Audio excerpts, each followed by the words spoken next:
Tracking, alerting, protecting. This is WKYT News at 4. A baby dies in a crash and police say her grandmother is to blame. Find out why she's now charged with murder. New details about what led to a crash that killed a Central Kentucky teenager. Dense fog becoming an issue across parts of central and eastern Kentucky. We'll talk about the visibilities and where we go from here just ahead. Welcome to WKYT News at 4. I'm Jennifer Palumbo. It is a foggy afternoon in the Bluegrass. That fog could be an issue for drivers this evening. Chief Meteorologist Chris Bailey has a first look at the forecast. Chris? Yeah, indeed, Jennifer, and we're looking out across the region and we're seeing some pockets of some very dense fog. One of those pockets basically is right on top of us here on the east side of town. Look at our live camera view. And we're looking less than a mile away toward Hamburg Pavilion. That is across the interstate, across Winchester Road. And boy, oh boy, just the past 5 minutes or so, visibility is really coming down now. So that is what motorists are facing. 42 degrees out at the airport. Feels like it is 38 degrees. Look at the visibility, though. It's down to 1 mile, which means you're really going to have to slow down and take it easy if you're going to be out traveling. We may see that fog actually increase a bit as the evening wears on. Zero visibility down at the National Weather Service in Jackson. 8-mile visibility showing up in London, so depending on exactly where you are, well, those visibilities do vary from place to place. Speaking of varying, how about 41 Frankfort, 36 Covington, yet we're at 55 into Harlan. I've seen a couple of thermometers in the far southeastern Kentucky spiking towards 60 this afternoon. Still feels like it's in the 30s for most of us into parts of central and northern Kentucky with those gusty winds that are cranking up from time to time. You get under a pocket of those gusty winds, kind of scours out the fog for a little bit. Calmer winds allowing more fog to fire up. Mainly some drizzle out there this evening, Jennifer, but I am tracking a very heavy rainmaker into town. We'll tell you when it arrives with the hour-by-hour forecast coming up. Thank you, Chris. We'll see you in 10 minutes. A crash kills a 6-month-old baby, and police say her grandmother caused her death. The Laurel County Sheriff's Office says Melissa Worstel was driving when she crashed around midnight, killing her granddaughter. Worstel faces murder and several other charges. WKYT's Kristen Kennedy is tracking the case in our top story at 4. Because of the car wreck that happened overnight, Melissa Worstel is facing half a dozen charges, including murder. Deputies say last night Worstel improperly strapped her 6-month-old granddaughter into the car, put her carrier in the front seat, then took off on Parker Road. At the intersection of Parker and Esquire Lane, they say Worstel lost control of the car, dropped off the side of the road, hit a ditch, and crashed into a pole. In her car, investigators found a piece of a cigarette pack that they say had 5.5 white pills and a crushed blue pill. They say she was under the influence and that she told them she had taken Nuratin and methadone. Emergency crews took her granddaughter to the hospital, but doctors were unable to save her. Deputies believe the baby could have survived the wreck if she was properly restrained. Our deputies were very tore up this morning, very upset. It's the holiday season. Most of us have families. We have children and grandchildren as well, and we're people even though we wear a uniform. And it was definitely a tough situation this morning. We spoke with the woman who lives right here. She told us that she was one of the first to get over here to the wreck, but there was nothing that she could do to help. You're going to hear from her coming up on WKYT at 5. In Laurel County, Kristen Kennedy, WKYT. This isn't Worstel's first time behind bars. Jail officials say she's been in the Laurel County Detention Center 5 times. Investigators now say speed and wet roads likely played a role in a crash that killed a Madison County teenager. A Kentucky State Police trooper says he spotted a BMW speeding on US 25 south of Berea yesterday afternoon. By the time the trooper was able to turn around, he says the sports car had hit a tree, killing 18-year-old Austin Lee Tillery. The Fayette County school system is moving forward with a plan to try to close the gap in classroom achievement.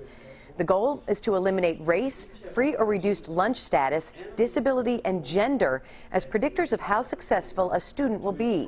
The Equity Council met today to discuss the plan in regard to choosing a new superintendent for the school district. They say their new leader needs to be on board with their goals.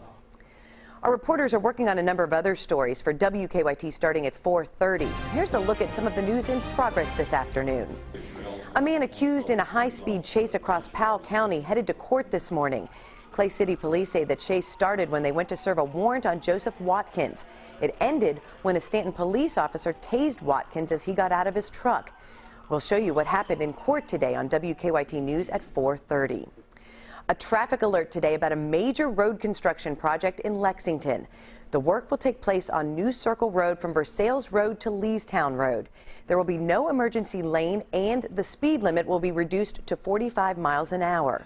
We'll have more on the changes and how long the project will last on WKYT News at 5. It's a familiar sound this time of year. Bell ringers encouraging people to put cash in their red kettles. The Salvation Army fundraiser began last month and runs until Christmas Eve. We check in with the organization to see if they're on track to meet their goals on WKYT News at 6. Now to some stories making headlines across the nation at 4. Former Pentagon official Ashton Carter is likely to be President Obama's nominee for Defense Secretary.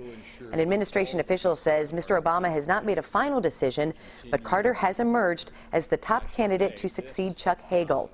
Carter moved to the top of the short list after several leading contenders pulled their names from consideration. President Obama's new immigration policy had its first official hearings on Capitol Hill today. The hearings gave House Republicans a chance to weigh in on the move they say oversteps the president's powers. Emily Schmidt has more from Washington. Tuesday's immigration policy fight on Capitol Hill centered on 2 C's. Common sense, the Democrat Homeland Security Secretary says. Given our limited resources, these people are not and have not been for years priorities for removal. Versus the Constitution, touted by Republicans. We don't believe that the president has the authority to do what he did. These were the first congressional hearings on the issue since President Obama outlined his policy by executive order last month. It shifts the focus to undocumented criminals, shielding from deportation as many as 5 million immigrants who could clear criminal and national security background checks. They're lawfully present in this. Lawfully? How are they lawfully here when the intention of Congress was very clear? They can be deportable. It doesn't mean they will be deported, but now you're saying... The Congress has not given me the resources to deport 11 million people. Despite 2 immigration hearings in one day, Republicans say President Obama should have waited until the next Congress, controlled by them, convenes in January. He was, I think, just trying to score political points here, and it's going to cause much more harm in the long run than good. The closest thing we have to amnesty in this country is doing nothing, and that's exactly what House Republicans seem to be advocating. The White House counters that inaction on immigration makes a statement too. In Washington, I'm Emily Schmidt reporting. The House may vote this week to undo President Obama's executive actions on immigration. The U.S. Department of Health and Human Services has designated 35 hospitals as Ebola treatment centers. The hospitals have the staff, equipment, and training needed to treat the virus.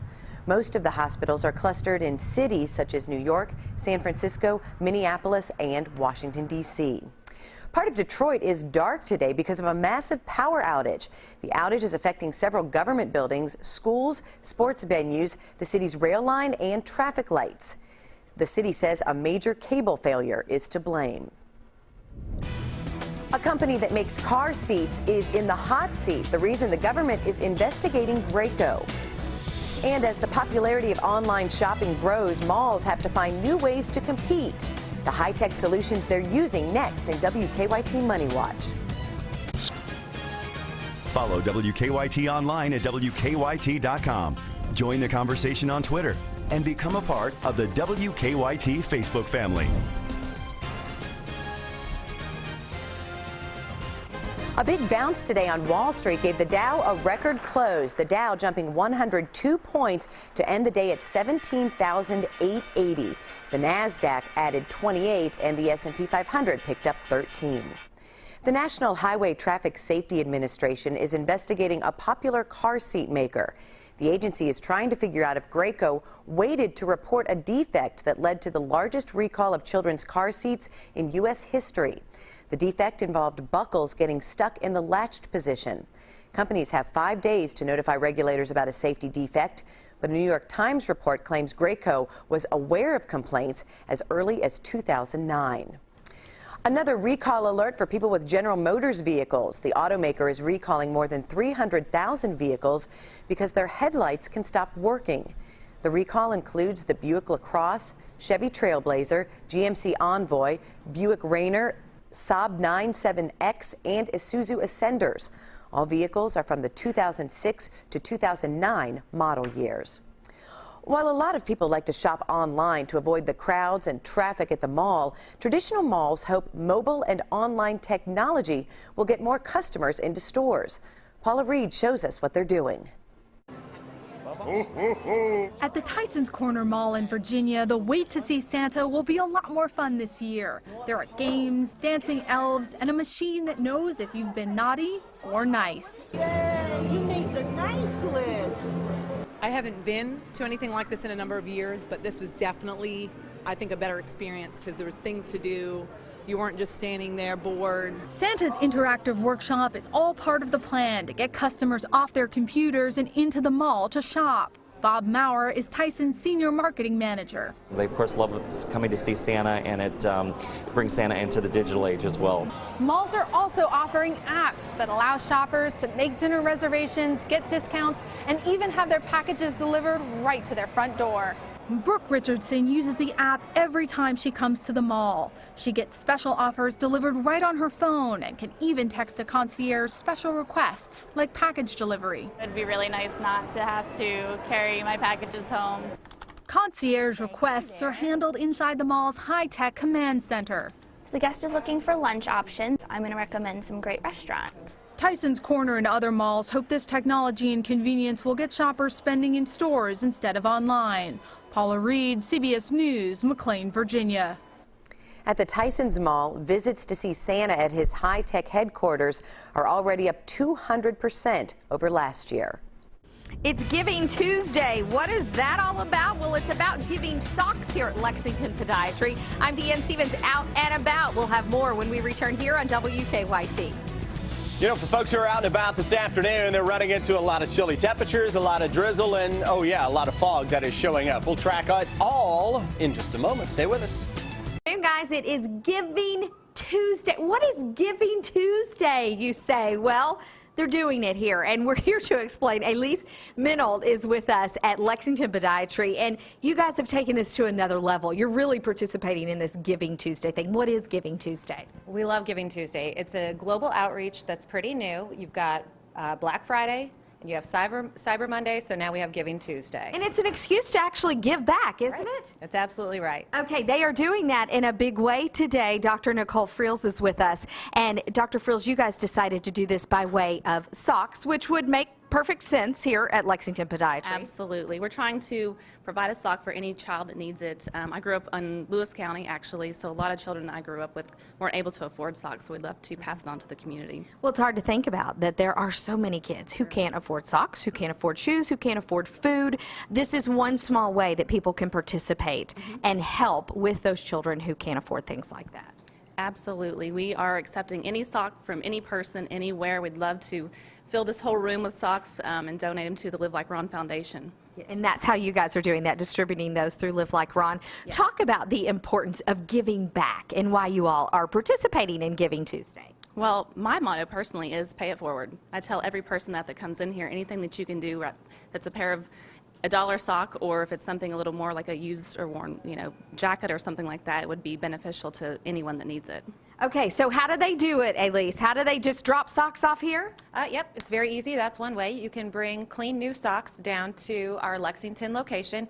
The other way is even easier. It's social activism. You just go to our Lexington Podiatry Facebook page, like the page, and we'll donate a clean new pair of socks for each like on the page. You can pay it forward, share the post on the page, and get more eyes on it, and it's an immediate impact in the community. Okay, what's your page, the name of your page? Lexington Podiatry. You'll find that on Facebook. I kind of like that way because you do that, you guys do the giving back too. So their location is here in Hamburg, right off of Old Rosebud. Be a part of Giving Tuesday and give back. I'm Deanne Stevens, out and about at Lexington Podiatry. Back to you guys.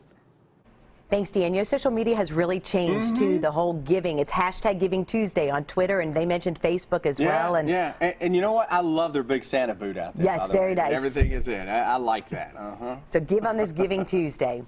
Well, new numbers show just how many people are dying from overdosing on prescription drugs. What the report found next on WKYT News at 4. And the holidays are supposed to be fun, but they can also turn stressful. How you can cope when you have too much going on in Better Living. It's time for Better Living, health, education, and consumer news that impacts your life. The number of drug overdose deaths involving prescription painkillers more than tripled from 1999 to 2012. That's according to a new government report. There is some good news, though. The death rate dropped from 2011 to 2012 for the first time in a decade. A new study suggests risk-based screening misses a significant number of breast cancer cases, especially among women in their 40s. Risk-based screening takes into account family history and breast density. The research is being presented to a national meeting of radiologists. It adds to the debate of whether women under 50 should be screened for breast cancer. While the holidays can be magical, they can also be a stressful time for many people. Signs of holiday stress include fatigue, irritability, and sadness.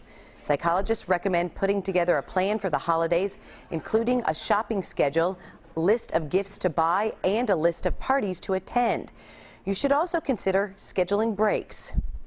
Get away from the crowd, get some peace and quiet, let your mind clear, do some slow, deep breathing. Psychologists say accentuating the positives of the holidays can help keep you calm as well.